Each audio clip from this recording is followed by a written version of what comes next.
With 362 homicides in Houston this year, we're turning to a criminologist for some answers as to why the number of killings continues to spike across our city.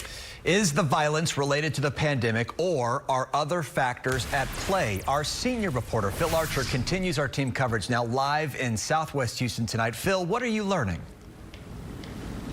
Well, the man we talked to is a noted criminologist, and he says while Houston is spending millions to try to slow the rising murder rate, there's little agreement about what's causing it and little certainty about how to stop it.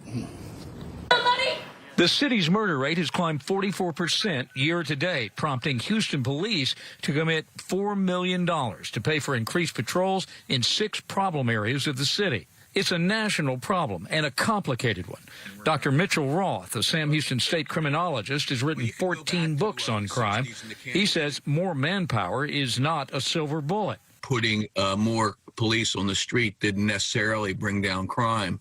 Before the pandemic set in, Dr. Roth says the murder rate was already on the rise. If you want to look at it a different way, since May, the homicide rate has gone down because in May it was 50%. It had gone up 50% over the previous year. And now it's at 44%. It was attributed at the time to domestic violence and mental health issues.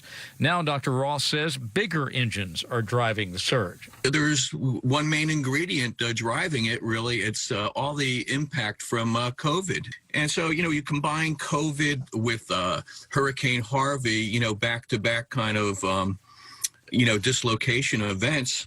It affects a lot of people. And other issues remain to complicate the problem: gang violence, the drug trade, a national trend in rising violent crime rates.